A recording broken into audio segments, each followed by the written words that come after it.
Welcome to another edition of our workplace. Most of us have no concept of what it's like growing up with a disability. Today we're going to meet somebody who won an Oscar, who has written books, who has 4 children, mother, advocate, and just a terrific person to spend a day with.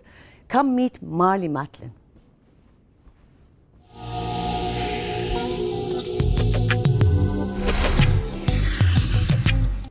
Marlee Matlin, welcome to our program, Our Workplace. I'm very honored to meet you here today. And Jack, it's good to have you here too. I know that you've been together a long time, and it's a pleasure to meet both of you here today. Thank you for having us. Thank you. Today, basically, as you know, the world is discussing the crisis, the financial crisis that affects people. You have come here with a very specific message to our governing body at the International Labour Organization. Can you tell me what that message is? Basically, the message that I'm delivering here in Geneva is to deliver on behalf of the ILO and individuals here, is talk about the importance of considering full access for people with disabilities in terms of this world crisis. It's important that though we understand that this crisis affects everyone, we need to make sure that disabled people are part of the equation and that they are not set aside, and particularly at this time. Even without the crisis, they should be considered. You have been an advocate of those with disabilities. You've been our advocate. You've been working with us as well, but you have been since childhood. Tell me a little bit, what was it like growing up as a child with a disability? Actually, I'm fortunate enough to have had the opportunity to have parents who understood my deafness, parents who understood my needs, parents who understood that I needed to have equal access to education, to even having to do with things like going to the movies or making friends, and so forth. They made sure that I got the appropriate guidance to where I'm able to be here today with you. They understood the importance of that. And I had a childhood where I really had the access to pleasure just like anybody else. I had the privilege of being able to have access to books, to friends. Particularly, I had a good education. You're beautiful and you're very articulate. Most people, at least here in Switzerland, most people are uncomfortable with disabilities. They don't understand that, in fact, somebody who's hearing disabled can be very articulate. And tell me a little bit, what do you say to people such as this? Well, actually, I say to people who may not have an understanding or an experience with individuals who have disabilities, people who you might say you're beautiful and you're articulate, as you said to me, and that you have an education and you're able to advocate on behalf of people with disabilities. I think it's because if people themselves aren't aware, they're not necessarily educated, perhaps they may not have had the experience, that there are people with a variety of abilities. Not everyone is perfect, and so we really can't blame it entirely on individuals who don't have an understanding. It's rather the people who chose not to share or give them an understanding or say that, you can accept people with disabilities, because people with disabilities do have talents, they have skills, they have the ability to help, just as you would think that they need help. They're just like anyone else. You need to give people a chance. Well, I think that a number of people feel like you. The International Labour Organization, one of our main points is dialogue. We believe there should be dialogue. And we think that a lot of the time there is not enough dialogue in this world. And perhaps this is an area where we need dialogue. We need people to sit together and discuss issues as opposed to perhaps shocking people. Yeah, I don't think that's the way necessarily to go. I don't think it is. I think particularly when you're talking to people who have even never heard about disabilities or don't know what the potential is for people with disabilities, it's too disorienting. And I think that we need to bring the dialogue down. We need to bring the volume down.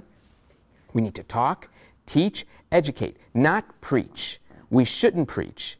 I think we need to have open minds. We need to discuss. We need to work together. I've been talking to friends and colleagues here, and every time I mention your name, of course, the Children of Lesser God comes up immediately. But something that comes up instantly is Dancing with the Stars. I have to say, this has just in a sense, it becomes the topic of conversation. People are absolutely amazed. Not the fact only that you danced beautifully, but they try to say, well, how does she do it? I mean, most of us are, you know, four-footed and so on. How did you manage? Was there a beat? Was there a clock with you? How did you manage that? You know what? There was nothing of that sort. There was nothing of that sort. I have for some strange reason, a sense of rhythm. Where it comes from, I have no idea. You can tell me, I don't know. Maybe somewhere in the back of my head. Because remember, I became deaf when I was 18 months old. So perhaps there's something that I was born with. I don't know. But regardless of it, I had a great dance partner. That's important to realize. He was a good teacher, and I listened to him, being a good student. And knowing that there were 25 million people watching me on television, I had to do well. And it was just like studying a script as an actor. I memorized my lines, I memorized my steps. I learned how to dance, I learned how to move across the dance floor. And I had a great time, I had fun. Most people ask me the same thing. They'll say, Marlee, how is it that you're able to do it? Because you can't hear, and the music is important. Did your partner tap you on the shoulder? And I have to say, no, not one tap, not one metronome, nothing at all. But And people say, you know what, well, the proof is that anyone can do it. And that's what I did there. You don't have to be deaf to be on the show. You don't have to have two left feet to be able to dance. Anybody can do it if you just put your mind to it. There are no barriers. Okay. Acting. So many people aspire to becoming an actress. Acting is such a difficult profession to get into. Hollywood is so difficult to get into. And yet, you have done it. And you've done it well. And you've gained respect for the types of roles you've played, but also, I think, for what you have given to the public. Tell me, how did you get into acting? How does one get into it? And what sort of a profession actually is it for a person with disabilities? You know what, I assume that it's all about, well, for me, it was all about luck. It was all about luck. Getting to the right people. Hollywood is probably one of the biggest cultures. I mean, it's really like high school, except with more money, really. There's a lot of barriers. It's difficult. It's a difficult business to get into. It's a difficult business to maintain a career in. It's a difficult business to rely on in terms of a career, in terms of work and earning a salary. It's extremely unstable. However, if you really love acting, if you really love making movies and doing television, then you stick with it.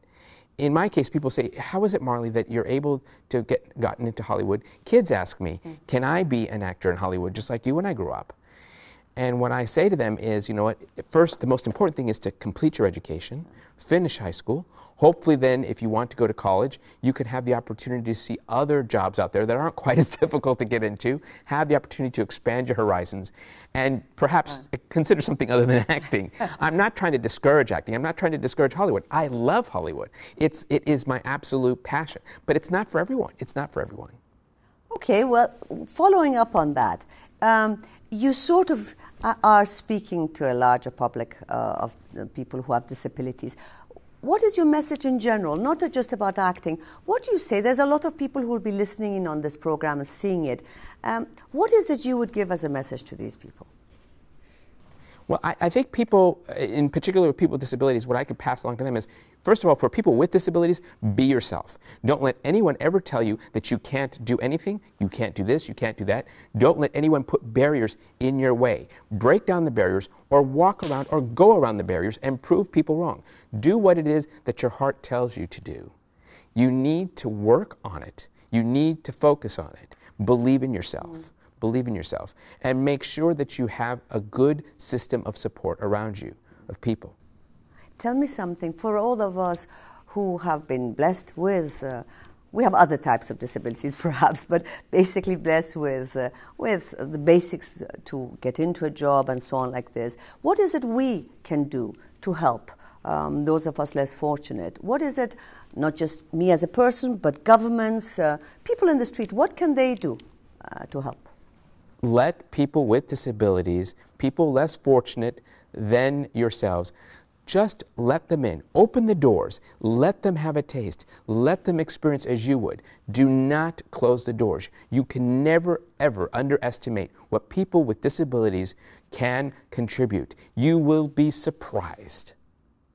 You know, sitting here, you're galvanizing, I think, myself and all of my colleagues into trying to be better citizens, in a sense, and helping. If I'm a mother and I have a child who's been born with certain disabilities, what would you tell her as a last message? I would say to the mom, if your child is perhaps deaf or disabled, it's important to communicate. It's important to give a child access to tools like language, tools like signing, whatever it is, tools to speaking, the way that you might need to communicate. Make sure that your child has the opportunity to explore the world. Make sure, don't ever let your child stop from whatever it is they want to do. Give them the experience that they need as you would any child. Give them independence and love and respect them. Marlee, you have 4 children yourself, I'm told. 4. Wonderful. Tell me something. And they obviously are not hearing disabled. No, they are not deaf. How do you interact with them? How is it? What's your day with them? I mean, what? Actually, I have an interpreter with me all. No, I'm just kidding. I'm just joking. I nearly believed you. No, people think that I have Jack with me all the time, 24/7, even with my husband standing there. But no, that's not the case. That's not the case. I'm relieved. No, actually, my kids, in all honesty, they were born to a deaf mother. They wouldn't know otherwise what it is to have a deaf mother or a hearing mother. They don't know the difference. I'm sure that they can imagine, or they thought about it, but putting that aside, one of them said to me once, you know, what's it like to have a hearing mother? And I said, oh my goodness, and that really touched me. But at the same time, it's normal. All children are inquisitive, so sometimes I think to myself, what would it be like to hear? I mean, obviously I do that. But, you know, we have a typical family just like everybody else. I'm no different as a mother.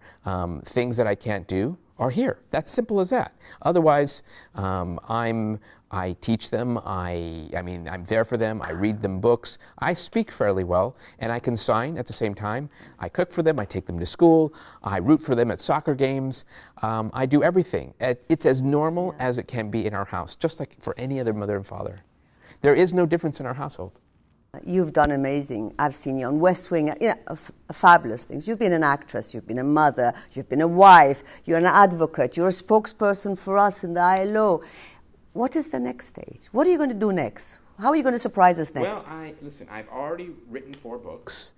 I've won an Academy Award, as you said. I've maintained a career. I've been an advocate. I've been a mother, which, of course, I wanted to let you know I'm not having any more children. That job is set as it is. But, you know, there's a lot more ahead for me, I think, and I have a great deal on my plate. My plate is completely full, but it always has room for more things to do, for more things to advocate for. Now I'm working with the ILO. That's a big project of mine. I'm making noise about getting captioning on the internet and captioning in television program. It's not easy to expand beyond the United States, and I'm never going to give up. And I'm speaking on behalf, in the United States alone, 36 million Americans who are deaf or hard of hearing. So that's a large number of people. There's so much more to do, and I just want to be the mother for my kids, the wife for my husband. Those are my top priorities, clearly. But at the same time, otherwise, I'm just out there. I keep on pushing. I keep on advocating until it's my time to go. We're very proud of you, and we're very, very honored to have you. And we look forward to seeing the rest of all your activities in the future on our behalf and the rest of the world. Thank you so much for being here, Marlee. Thank you very much for having me. And thank you, Jack. Thank you. Thank you.